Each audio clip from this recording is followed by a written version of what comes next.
नमस्कार दर्शक बंधु ता राजेश जेना सहरे आपण मानक बहुत बहुत स्वागत। ओडिशा रे खोर्धा जिले में अवस्थित मंगलजोड़ी ग्राम रे आजिकार कहानी रही। चिलिकार तो नील जलराशि और सुंदर विदेशी पक्षी मानक पई एही स्थानटा सारा विश्व में परिचित आपण माने जानिथिबे। किंतु तुमे जानो कि जे एही प्राकृतिक सौंदर्य भितरे लुचि रही एक कला रहस्य। हाँ आज्ञा, एमिति एक रहस्य जहाँ शुणिले आपण रातिरे एकाकी बाहरी जीवाकू 100 थर भाविबे।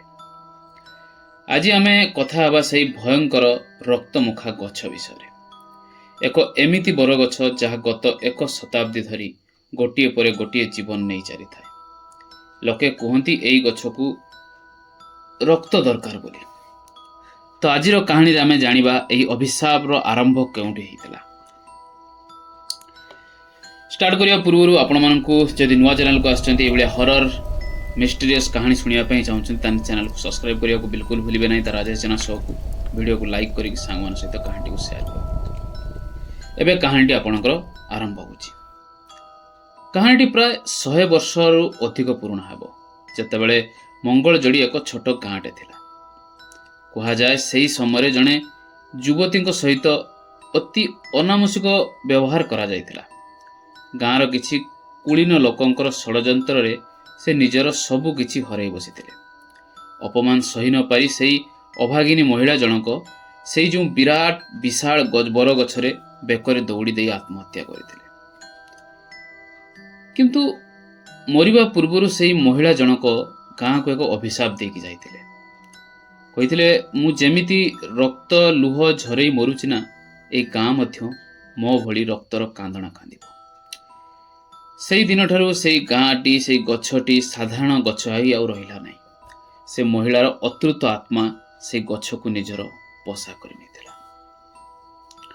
गछटी धीरे धीरे अधिक कला और भयंकर देखा जिबाकु लागिला।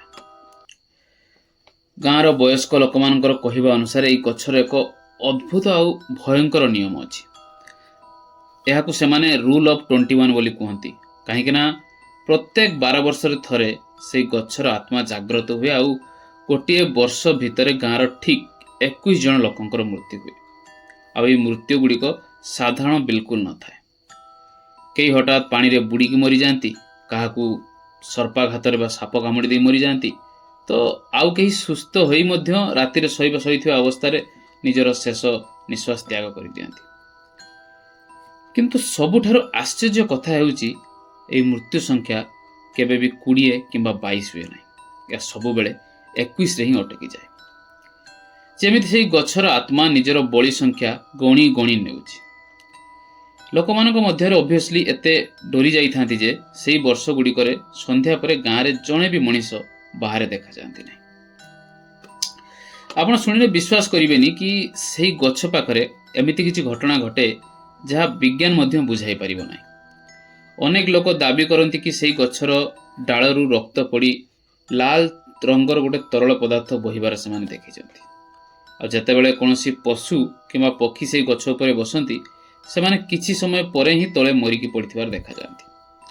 से गछर पवन रे मध्य जेमिति किछि जणे सर्वदा कांदुथिबार बोली लोक माने अनुभव करती। गाँर कई जणे व्यक्ति थरे साहस करिकि से गछर गोटे डाला को काटिबाकू चेष्टा करितला से समय। किंतु कहा जाए कि डाल काटिबा मात्रे ही सही व्यक्ति को रक्तबांति हैला आ से स्थान ही तार मृत्यु घटी जाइथिला। सेही दिन ठारू केबे भी केही भी से गछ को छुईबा को साहस करंती नै। तो एई थिला केवल आरंभ, किंतु प्रकृत आतंक सेतेबेले आरंभ होइतिला जेतेबेले से गछ जने शिक्षित और नास्तिक युवक को सामना करितिला। कौन घटितिला से भयंकर राति रे आ कौन देखितिला से युवक जनक जहा परे से सारा जीवन पाई भयभीत हो बीतईला।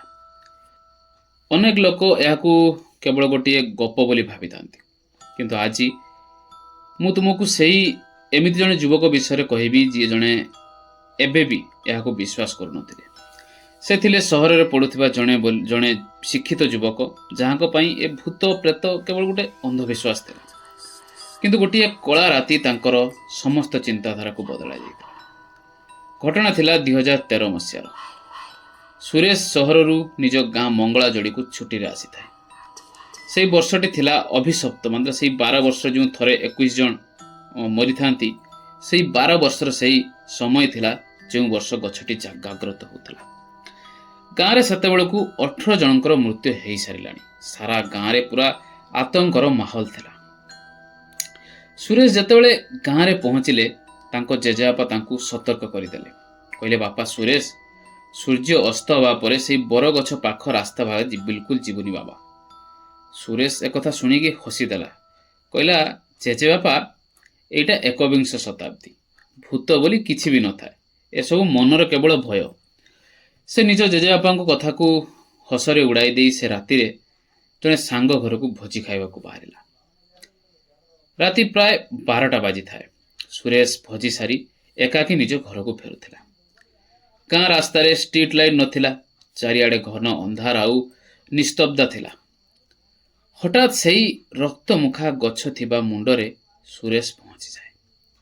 ସେ ଭାବିଲା, ଦେଖାଯାଉ କ'ଣ ହେଉଛି। ସେ ନିଜର ମୋବାଇଲ ଟର୍ଚ୍ଚ ଜଳାଇ ଆଗକୁ ବଢ଼ିଲା।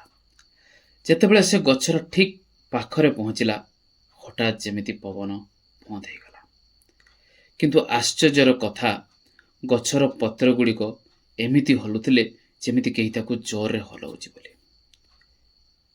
ସୁରେଶକୁ ଲାଗିଲା କି ତାଙ୍କ ପଛରେ କେହି ଜଣେ ଚାଲୁଛି ବୋଲି। ସେ ପଛକୁ ବୁଲି ଦେଖିଲେ, କିନ୍ତୁ କେହି ନଥିଲେ।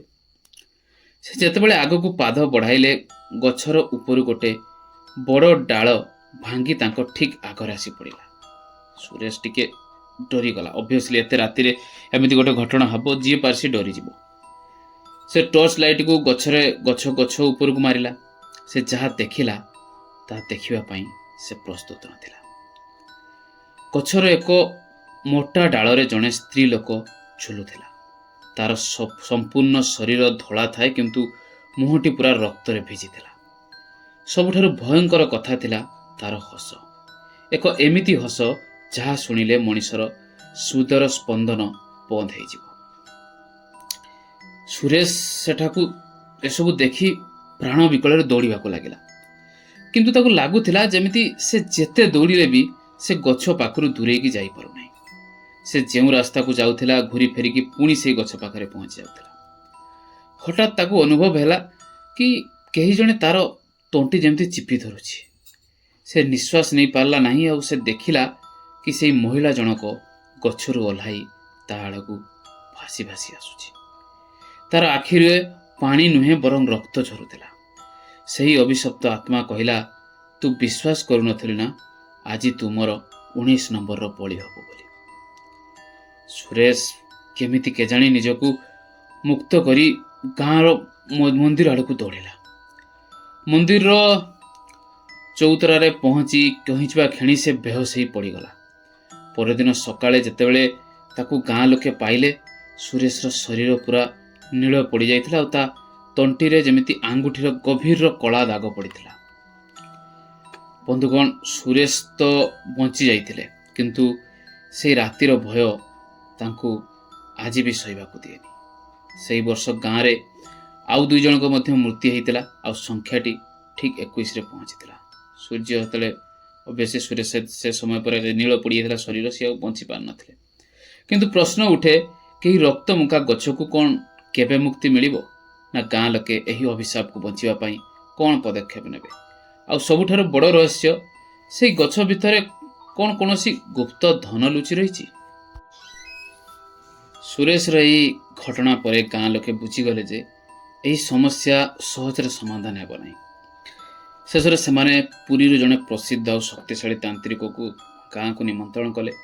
ଆଉ ସେହି ତାନ୍ତ୍ରିକ ଜଣକ ଯେତେବେଳେ ସେହି ଗାଁର ସୀମାରେ ପାଦ ରଖିଲେ, ସେ ସେହି ଗଛ ଉପରକୁ ଚାହିଁ କହିଲେ, ଏଠାରେ କେବଳ ଗୋଟିଏ ଆତ୍ମା ନୁହଁ, ବରଂ ଶତାବ୍ଦୀର କ୍ରୋଧ ଆଉ ଅତୃପ୍ତି ବାସ କରୁଛି। ତାନ୍ତ୍ରିକ ସେହି ଗଛମୂଳେ ଏକ ମହାଯଜ୍ଞର ଆୟୋଜନ କଲେ। ସେଦିନ ରାତିରେ ସାରା ଗାଁରେ ଏକ ଅଦ୍ଭୁତ କମ୍ପନ ଅନୁଭବ ହେଲା। କୁହାଯାଏ କି ଯଜ୍ଞ ଚାଲିଥିବା ବେଳେ ଗଛର ଡାଳଗୁଡ଼ିକ ଏମିତି ହଲୁଥିଲେ ଯେମିତି କୌଣସି ଜୀବନ୍ତ ଅସୁର କଷ୍ଟରେ ଚିତ୍କାର କରୁଛି। ତାନ୍ତ୍ରିକ ନିଜର ମନ୍ତ୍ର ବଳରେ ସେହି ଆତ୍ମାକୁ ବାନ୍ଧିବାକୁ ଚେଷ୍ଟା କଲେ। ହଠାତ୍ ଗଛରୁ ଏକ ଭୟଙ୍କର ସ୍ୱର ଶୁଣିଲା, ମୁଁ ଏଠାରୁ ଯିବିନି ବୋଲି। ଏହି ଗାଁରେ ମୋତେ ରକ୍ତ ଦେଇଛି, ମୁଁ ଏହାକୁ ବିଲକୁଲ ଛାଡ଼ିବି ନାହିଁ। ତାନ୍ତ୍ରିକ ଜାଣିପାରିଲେ कि से आत्मा को संपूर्ण मुक्ति करने संभव नुह, कारण तार क्रोध अत्यंत प्रबल थिला। सेतिपई से एक विकल्प रास्ता बाछिले। से गछ चारिपटे 7टी लुहा कंटा पोतिले आ एक विशाल लुहा शिकुड़ी रे गछ को बांधी देले एवं सही शक्ति को सही गछ भितरे ही ताकू बंदी करदेले। से गाँ लोके चेतावनी दे कहले, मु एहाकू 100 वर्ष धरी बांधी देइछि, किंतु सावधान, जदि केबे ई शिकुड़ी छिंडे किंबा ई कंटा बाहरी जाए तेबे ई आत्मा पूर्व अपेक्षा 10 गुण अधिक भयंकर हो फेरिबो। सेही दिन ठारू सेही रक्तमुखा गछरे सिया लुहा शिकुड़ी बंधाई रही। आश्चर्यर कथा हेउछि, सेही दिन ठारू सेही 21 बळी जो 21 जन मरिबा संख्या कमी जाइछि, किंतु संपूर्ण केबे बंद होई नाही। आज भी मंगलाजोड़ी को जाउथिबा पर्यटक माने सेही बंधा हेइतिबा पुराना बरगछ को देखि पारिबे।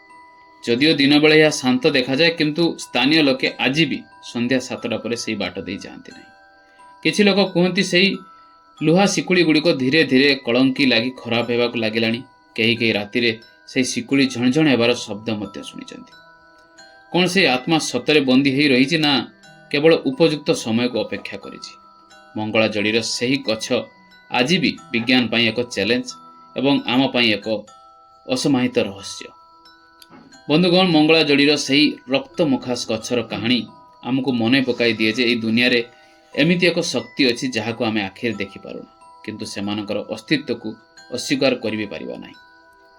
द राजेश जेना शो रे ए भिडियोटी आपन केमिति लागिला कमेंट रे निश्चय जणाइबे। आपन पाखरे जदि किछि रोमांचकर हरर मिस्टीरियस कहानी अछि तने आपन आम पाखरे शेयर करि परिबे। आपनकर डायरेक्ट मते टेलीग्राम रे जाई मेसेज करि परिबे बा आपनकर इंस्टाग्राम मेसेज करि परिबे बा आपनकर ईमेल आईडी जो डिस्क्रिप्शन ले अछि सेतिरे आपनकर कहानी आम सहित आपण साझा करि परिबे। आपण कहानी लोकमानक सहित आमे जणेबु आपनकर ना सहित। पुणी देखा हबो एक नुआ रहस्य एक नुआ कहानी सहित। सेते पर्यंत सावधान रुहंतु, सतर्क रुहंतु। नमस्कार।